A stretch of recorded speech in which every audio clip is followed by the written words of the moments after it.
বগুড়া শিবগঞ্জে পুলিশের হেফাজত থেকে কার্যক্রম নিষিদ্ধ উপজেলা আওয়ামী লীগের সাংগঠনিক সম্পাদক ও উপজেলা পরিষদের সাবেক চেয়ারম্যান রিজ্জাকুল ইসলাম রাজুকে ছিনিয়ে নেওয়ার অভিযোগ উঠেছে।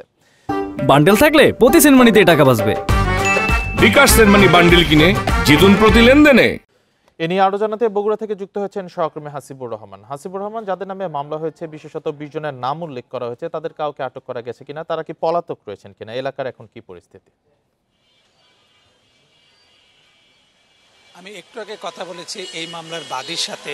তিনি আমাকে জানিয়েছেন যে এই ঘটনার মামলার আসামিদের মধ্যে কাউকে এখনো গ্রেপ্তার করা সম্ভব হয়নি, তবে গ্রেপ্তারের অভিযানের প্রস্তুতি তাদের চূড়ান্ত হয়েছে। কিছুক্ষণের মধ্যেই পুলিশ শিবগঞ্জের বিভিন্ন এলাকায় এই ঘটনার সাথে সংশ্লিষ্টদের গ্রেপ্তারে কাজ করবে এবং ইতিমধ্যেই পুলিশের একটা বড় দল শিবগঞ্জে চলে গেছে এবং এই দলে অন্তত 100 পুলিশের সদস্য রয়েছে বলে আমরা জানতে পেরেছি। এবং পুলিশ কর্মকর্তারা বলেছেন যে যারা এই ঘটনার সাথে জড়িত ছিলেন তাদের অনেকেই হয়তোবা এখনো এলাকায় রয়েছেন, এই কারণেই তাদের এই অভিযান হতে যাচ্ছে এবং তারা আশা করছেন যে গত রাতের ঘটনায় তারা এই সন্দেহভাজনদেরকে গ্রেপ্তার করতে পারবেন।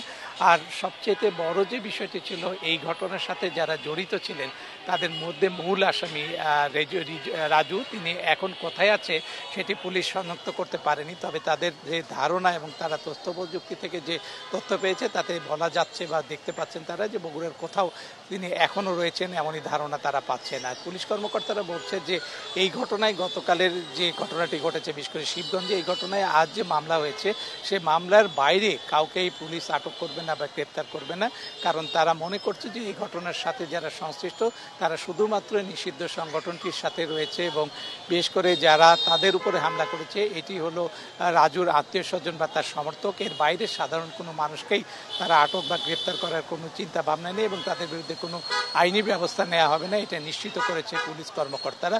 আর এখন পর্যন্ত পুলিশের কাছে যে তথ্য রয়েছে তাতে বলা হয়েছে যে গতকালের ঘটনায় যারা জড়িত ছিলেন তাদের অনেকে এখনও এলাকায় রয়েছেন এবং সে কারণেই তারা একটা বড় ধরনের রেড দিতে যাচ্ছে বলে আমাদেরকে নিশ্চিত করেছে। তবে এই ঘটনায় কাকে কাকে আটক করা সম্ভব হতে পারে এরকম কোনো তথ্য আমাদেরকে পুলিশ এই পর্যন্ত দেয়নি, তবে পরিস্থিতিকে তারা বিবেচনায় নিয়ে যারা ঘটনার সাথে রয়েছেন শুধুমাত্র তাদেরকেই আটক করবেন এটি আমাদেরকে নিশ্চিত করেছেন। সব মিলিয়ে এখন পর্যন্ত গতকালের ঘটনায় কাউকে আটক করা সম্ভব হয়নি, একই সাথে পালিয়ে যাওয়া বা ছিনিয়ে নেওয়া আসামি রাজুকেও এখন পর্যন্ত গ্রেপ্তারের ব্যাপারে চূড়ান্ত কিছু তথ্য আমাদেরকে পুলিশ দিতে পারেনি। পুলিশের উপর হামলা চালিয়ে আসামি ছিনিয়ে নেওয়ার ঘটনার বিষয়ে বিস্তারিত জানাচ্ছিলেন সহকর্মী হাসিবুর রহমান।